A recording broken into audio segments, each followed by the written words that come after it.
employer un article indéfini, c'est partir du principe qu'on sait de quoi on parle. Je dis c'est une religion, ça veut dire que je sais déjà ce que c'est qu'une religion, que la religion, et qu'une fois que j'ai défini ce que c'est que la religion, je peux dire c'est une religion, par rapport au concept de religion, ça c'est une religion. Donc l'article indéfini signifie que ça fait partie d'un ensemble. Et tout ce qui fait partie de même ensemble peut être désigné par un. Par exemple, la France, c'est un ensemble. Un Français, c'est quelqu'un qui fait partie de l'ensemble France. La religion est un ensemble.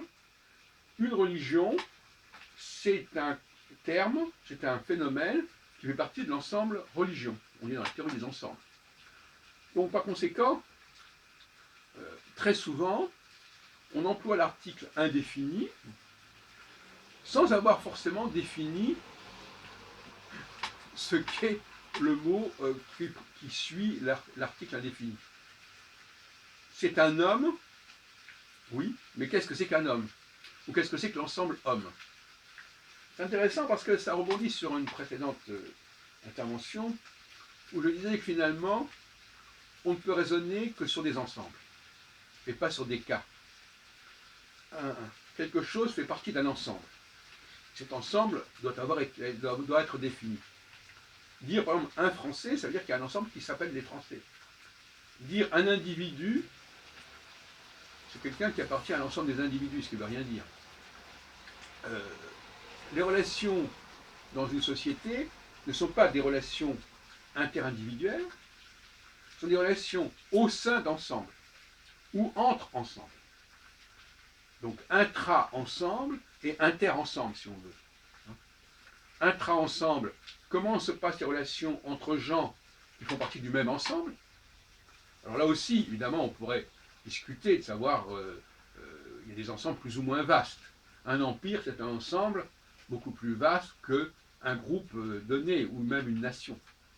Mais globalement, il y a donc le fait d'avoir un ensemble qu'il faut... On ne peut définir que des ensembles, et pas les membres d'un ensemble, puisque les membres d'un ensemble ne se définissent que par rapport au fait qu'ils appartiennent à un ensemble, et à un ensemble commun. Je crois qu'une des erreurs épistémologiques les plus graves de notre époque, c'est de raisonner en termes de relations entre individus au sein d'un même ensemble, et de considérer qu'il n'y a pas de relation entre les ensembles.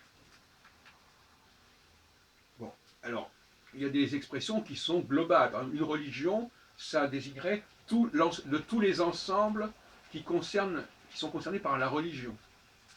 Donc c'est une expression extrêmement vague. Alors que ce qui est intéressant, c'est justement d'étudier les relations entre un certain nombre de religions.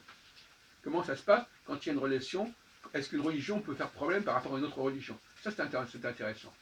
Donc, et ce n'est pas la question de savoir est-ce que telle personne appartenant à telle religion fait problème par telle personne appartenant à telle religion. Il faut toujours repasser par le schéma de l'ensemble. La confrontation entre un juif et un musulman ne fait pas sens. La confrontation entre judaïsme et islam fait sens. Et elle doit être réglée par les représentants officiels, par l'élite de ces différents ensembles. Elle peut pas, c'est ce qu'on appelle d'ailleurs ne pas être juge et partie.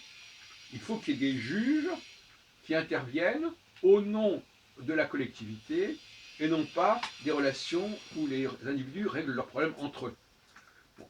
Maintenant, ce qui est évident, c'est qu'au sein d'un même ensemble, où les gens ont les mêmes codes, ou les mêmes profils, là, il y a une fluidité de la relation qui peut exister, jusqu'à un certain point, alors que lorsque ce sont des individus qui appartiennent à des ensembles différents, ça n'a aucun sens. Il faut se référer à la conception qu'on a des relations entre ces ensembles respectifs.